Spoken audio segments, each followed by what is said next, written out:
अस्सलाम वालेकुम। मैं हूं डॉक्टर उस्मान और मैं आज जो वीडियो सेशन जिसके ऊपर बात करने के लिए यहाँ पे आया हूँ वो ये है कि आप किस तरीके से बड़े रिकॉर्ड्स के साथ इंटरेक्ट कर सकते हैं। बेसिकली जो एग्जांपल यहाँ पे होगी कि आप किस तरीके से बिलियन प्लस रिकॉर्ड्स को रियल टाइम के अंदर उनके ऊपर काम कर सकते हैं और उनके साथ आप इंटरेक्ट कर सकते हैं और उनका आप डिस्प्ले कर सकते हैं।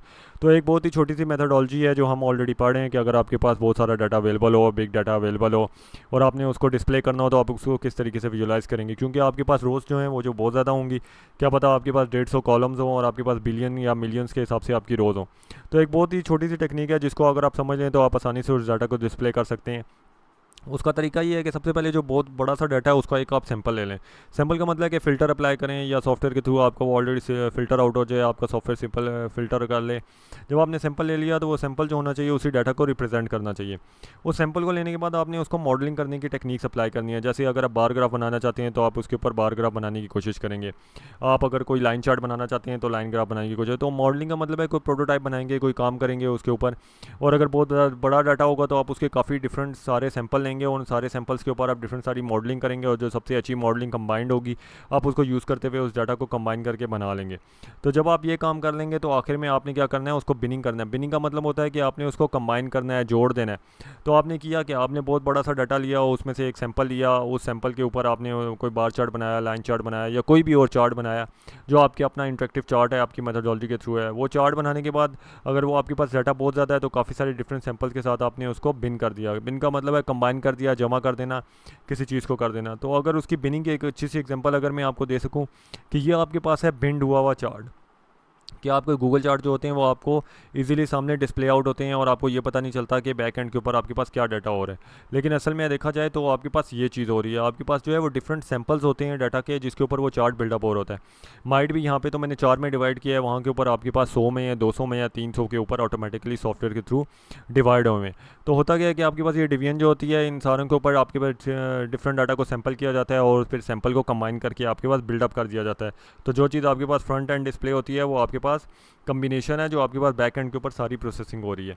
तो जब आप कोई भी मल्टी डायमेंशनल डाटा के ऊपर या इस किस्म के डाटा पे काम करें तो आपके पास काफ़ी सारी डिफरेंट डाटा टाइल्स बनेंगी। तो डाटा टाइल्स का मतलब है कि आप डाटा को सेंड करें, पिक्सल्स को सेंड नहीं करें। जो चीज़ हमारे सामने दिख रही है वो हमारे पास लैपटॉप पे डाटा के थ्रू आती है जो किसी सॉफ्टवेयर के थ्रू होती है। हालांकि वो आपके पास जो डिस्प्ले होता है वो आपके पास पिक्सल में होता है और हम उसको पिक्सल ही काउंट कर देते हैं, लेकिन एक्चुअली जो होता है आपने डाटा शो करना होता है। तो और उसके अलावा जो है हमने मल्टी डायमेंशनल डाटा को एम्बेड करना होता है। जैसा कि एक एग्जांपल है मेरे पास, अगर आपके पास कोई भी मैप हो उसको आपने देखना है या स्टॉक मार्केट का आपके पास चार्ट हो या डिफरेंट चार्ट्स आप बिल्डअप करते हैं। तो होता क्या है कि जब आपके पास मंथली चार्ट होगा तो उसके अंदर आपका डाटा जो जनरेट होगा वो एक डिफरेंट तरीके से और होगा। डेली का डाटा आपका डिफरेंट तरीके से होगा और ओवरली पे अगर चल जाएंगे तो आपके पास डाटा और डिफरेंट होगा और ज़्यादा होगा।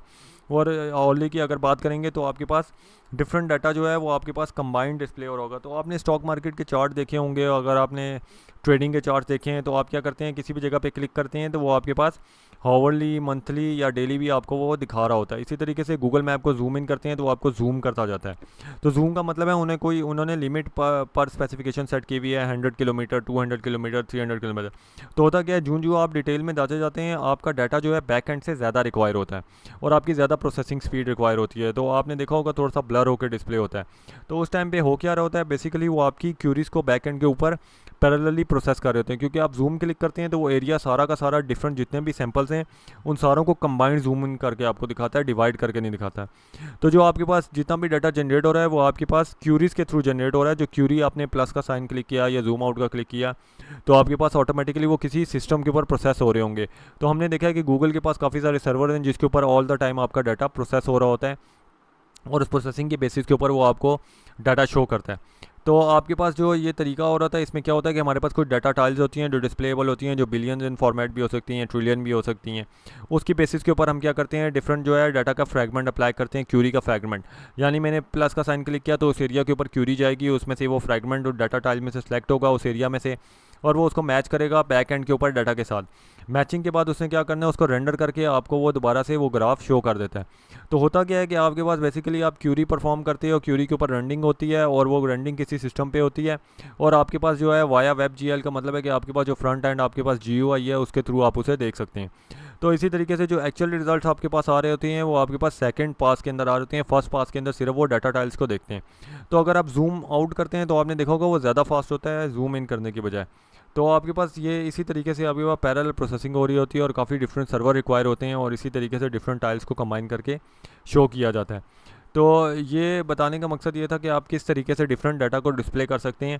और इसी तरीके से जब आप बड़े डाटा को डिस्प्ले करें तो हमें फ्रेम पर सेकंड भी चाहिए। जैसे अगर सिर्फ 5 डायमेंशन हो और 50 बिलियंस अमाउंट ऑफ डाटा हो और मेरे पास जो है या 50 डायमेंशंस हो और मैंने उसको प्लॉट करना हो, तो मैं क्या करूँगा, मैंने उसको डिस्प्ले करने के 50 फ्रेम पर सेकंड के लिए मुझे उसको डाटा को डिस्प्ले करना पड़ेगा।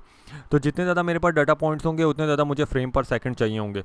अगर मेरे पास डाटा टाइप, अगर मैं कहूँ कि मेरे पास 10,000 डाटा पॉइंट्स हैं तो मुझे उसको डिस्प्ले करने के लिए 10 फ्रेम पर सेकंड चाहिए। इसी तरीके से अगर 100 के 1 लाख है मेरे पास तो मुझे 20 जो है फ्रेम पर सेकंड चाहिए। इसी तरीके से जो डाटा आपके इंक्रीज़ होता जाता है आपके पास ऑटोमेटिकली आपके पास जो है रिक्वायरमेंट इंक्रीज़ होती जाती है।